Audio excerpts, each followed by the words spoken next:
The wind howled through the training field, carrying the metallic tang of gun oil and dust.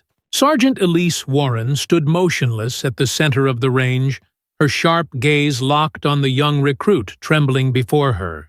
His hands gripped the rifle too tightly, his finger resting dangerously close to the trigger.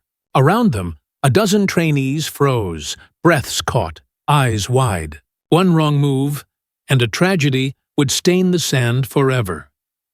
"Lower the weapon," she said quietly, her voice calm but edged with steel.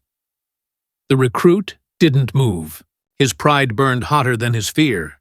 He had mocked her once, called her a washed-up vet who didn't deserve command. Now, in front of everyone, he wanted to prove something. What he didn't realize was that he'd just stepped into a lesson no one would ever forget. Before I tell you what happened next, tell me in the comments where you're watching from. I love knowing who's listening. Elise could feel every eye on her.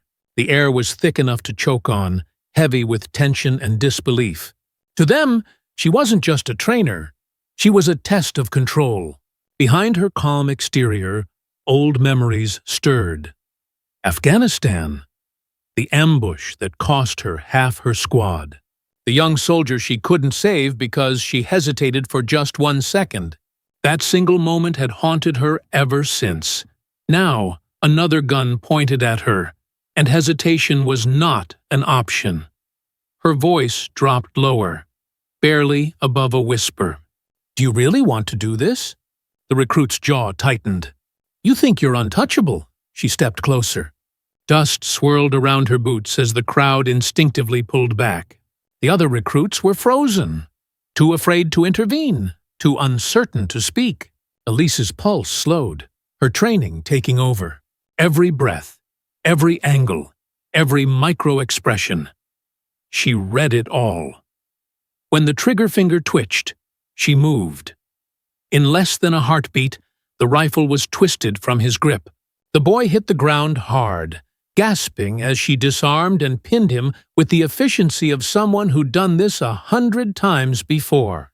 Silence fell, so heavy it almost hurt. The only sound was the clatter of the rifle on concrete. But Elise didn't gloat. She didn't yell. She just looked down at him, eyes steady, voice low.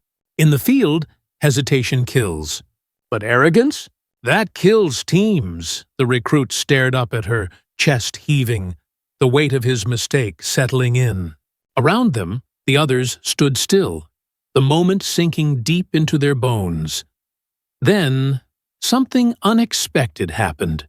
Elise stepped back and extended a hand. Her tone softened, almost maternal. "Get up, soldier. You've got a lot to learn. But we all start somewhere." He hesitated, then took her hand. The field exhaled as if everyone had been holding their breath for hours. Later that evening, as the sun dipped behind the mountains, the recruits gathered silently in the mess hall. Elise sat alone, her coffee cooling untouched. The same boy approached her, shoulders squared, shame shadowing his face. "I'm sorry," he said. "I thought you were trying to make me look weak." She gave a small, knowing smile. "Strength isn't about making someone else small. It's about knowing when to stand down." He nodded. For the first time, respect replaced rebellion in his eyes. And around the room, a quiet understanding spread, the kind that no lecture could ever teach. Weeks later, that same recruit would lead his squad through a brutal endurance trial. When one of his teammates collapsed, he didn't mock or abandon him. He lifted him up, repeating Elise's words like a mantra. "We all start somewhere, because some lessons don't end in the classroom. They live on in the choices we make when no one's watching. Because discipline isn't about control. It's about respect, and respect, once earned through courage, never fades. It only deepens. So if this story moved you, share it with someone who needs to be reminded of what real strength looks like. And before you go, hit subscribe and join our community of listeners who believe that honor, empathy, and resilience never go out of style. Because kindness doesn't vanish. It stands its ground, even when a rifle's aimed at it.